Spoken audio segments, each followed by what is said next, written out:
তো আমার যদি নির্বাচনের পরবর্তীতে আমাদের যে এই বরিশাল অঞ্চলে যে হেভিওয়েট প্রার্থী রয়েছে বেশ কিছুদিন, এই ব্যাপারে সভাপতি আপনি কি মনে করেন বরিশালে যারা রয়েছেন তাদের মধ্যে কেউ মন্ত্রী পরিষদে যেতে পারেন, এরকম কি আপনি কোনো কিছু কাউকে অনুভব করছেন কিনা? অবশ্যই বরিশালে অনেক হেভিওয়েট বিএনপির নেতৃবৃন্দ রয়েছেন এবং বরিশাল বিভাগটা হচ্ছে বাংলাদেশের একটা প্রাণ, নদীমাতৃক দেশ। ধান কারা যেতে পারে নির্বাচনে? এখানে সিনিয়র নেতৃবৃন্দের মধ্য থেকে বিশেষ করে যে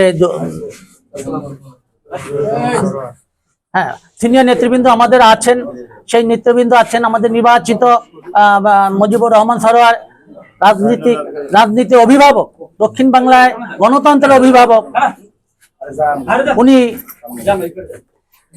উনি মন্ত্রী, একজন সম্মানিত, মানে একজন মর্যাদাশীল মন্ত্রণালয়ে তাকে মন্ত্রিত্ব দেওয়া উচিত। এবং টেকনোক্রেট কোঠায় যদি বলা হয় তাহলে অ্যাডভোকেট, এখানে তো আরো বেশ কিছু মানুষ রয়েছেন, ভোলায় রয়েছেন, মেজর হাফিজ রয়েছেন, পটুয়াখালীতে রয়েছেন,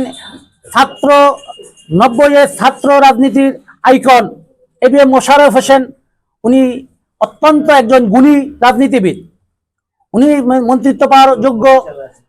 আন্দালিবুর রহমান পার্থ রয়েছেন, আলতাফ হোসেন চৌধুরী, উনি সাবেক স্বরাষ্ট্রমন্ত্রী, ওনার অত্যন্ত সততা বিচক্ষণতা রয়েছেন। আসলে 19টি আসনে জয়লাভ করেছে, এখানে প্রত্যেকটি ম্যাক্সিমাম আসনে মন্ত্রিত্ব পাওয়ার যোগ্য তা সম্পন্ন এমপি। আচ্ছা, আমরা যেটা অনুভব করছি, আমরা এই সভায় এসে যাদেরকে দেখলাম তাদের মধ্যে অধিকাংশেরই কথা হচ্ছে যে তারা মনে করছে যে বরিশালে যারা হেভিওয়েট প্রার্থী রয়েছে তারা সবাই প্রত্যেকের মধ্যে বিশেষ মানে তাদের গুণ রয়েছে, যে এই গুণ থেকে তারা মন্ত্রী পরিষদে যাওয়ার মতো মানুষ রয়েছে। এখানে সভাপতি বলছিলেন মুজিবুর রহমান সরোয়ার তার যোগ্যতা, অভিজ্ঞতা এবং প্রজ্ঞা দিয়ে সে যদি নির্বাচিত মন্ত্রী পরিষদে যেতে পারেন তো দক্ষিণ অঞ্চলের জন্য অনেক সুফল বয়ে আনবেন। এছাড়াও তিনি বলেছেন আন্দালিব পার্থ, উনি মোশাররফ হোসেনের কথা বলেছেন, আলতাফ হোসেন চৌধুরীর কথা বলেছেন, এই মেজর হাফিজের কথা বলেছেন, জয়নাল আবেদিন, অ্যাডভোকেট জয়নাল আবেদিনের কথা বলেছেন যে এই মানুষগুলো যদি বরিশাল অঞ্চল থেকে মন্ত্রী পরিষদে যায় তবে এই দক্ষিণ অঞ্চল শুধু না সারা বাংলাদেশে তাদের যোগ্যতা দিয়ে তারা প্রমাণ করবে যে তারা বাংলাদেশকে পরিচালনা করতে পারে।